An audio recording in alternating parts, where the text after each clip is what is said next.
Hello everyone, நான் உங்களுக்கு ஒரு ஈஸியான ஒரு முட்டை தொக்கு ரெசிபி பண்ணி காட்டுறேன். ஆக்சுவலாக அது வந்துட்டு தக்காளி எல்லாம் அரைச்சி ரெடியாக நான் வச்சுருக்கேன். ஒரு 2 வெங்காயம் 2 தக்காளி, ஓகே. 2 தக்காளியை நல்லா மிக்சியில் அரைச்சி வச்சுருக்கேன், பழுத்த தக்காளியாக. அண்டு 2 வெங்காயம் நைஸாக அரிஞ்சு வச்சுருக்கேன். 2 ஸ்பூன் ஆயில் வந்துட்டு ஊற்றி ரெடியாக வச்சுருக்கேன். இப்போது ஆயில் ஹீட் ஆனோன்னு நம்ம வந்துட்டு கடுகு போட்டுக்கணும் ஃபஸ்ட்டு. ஸோ கடுகு வெடிஞ்சதுக்கப்புறம் இப்போ நம்ம வந்துட்டு 2 வெங்காயம் கருவேப்பிலை கொஞ்சம் வந்து அது போட்டு நல்லா பொன்னிறமாக வதக்கிக்கோங்க.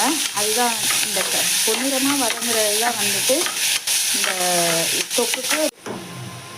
இந்த பாருங்கள், வெங்காயம் நல்லா குக் ஆகிடுச்சு. இப்போது நான் வந்துட்டு தக்காளி 2 தக்காளி அரைச்சி வச்சுருக்கேன்ல, அதுவும் நல்லா போட்டு வதக்கிக்கோங்க. பச்சை வாசனை போகிற அளவுக்கு, கலர் சேஞ்ச் ஆகிற அளவுக்கு போட்டு. பாருங்கள், வெங்காயமும் தக்காளியும் வதங்கிடுச்சு. இப்போது இந்த ரெசிபிக்கு தேவையான அளவுக்கு red chilli powder 1.5 spoon, okay. அப்புறம் குழம்பு மிளகாத்தூள் நான் வீட்டில் அரைச்சி வச்சுருக்கேன், அது ஒரு 2.5 ஸ்பூன், ஓகே.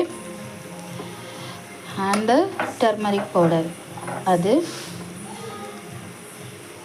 1/2 ஸ்பூன், அவ்வளோதான். இப்போது இந்த தொக்குக்கு தேவையான அளவுக்கு கல் உப்பு போட்டாச்சு. நல்லா வதக்கிக்கோங்க.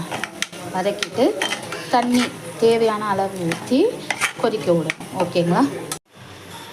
பாருங்கள், சரியாக 10 to 12 மினிட்ஸ் ஆகிடுச்சு. நல்லா தெரியுதா? எண்ணெய் நல்லா பிரிஞ்சு வந்துடுச்சு. நல்லா மசாலா எல்லாம் கொதிச்சிருச்சு.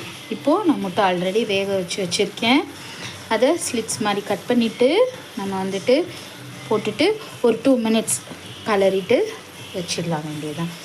முட்டை தொக்கு ரெடி ஆகிடும். இது வந்து சப்பாத்திக்கு சூப்பராக இருக்கும், இட்லி, தோசை அண்ட் அஃப்கோர்ஸ் எனக்கு ரைஸில் போட்டு சாப்பிட்டுட்டு அவ்வளோதான். 2 மினிட்ஸ் ஆகிடுச்சு. ஈஸியான ஒரு எக்கு தொக்கு ரெடி. கலர்ஃபுல்லாக இருக்கும் ஒரு தொக்கு. இந்த அப்படியே சாப்பாட்டில் போட்டு சாப்பிடலாம், இல்லை சைட் டிஷ்ஷாக எதுக்காவது வச்சுட்டு சாப்பிட்லாம், ஓகே.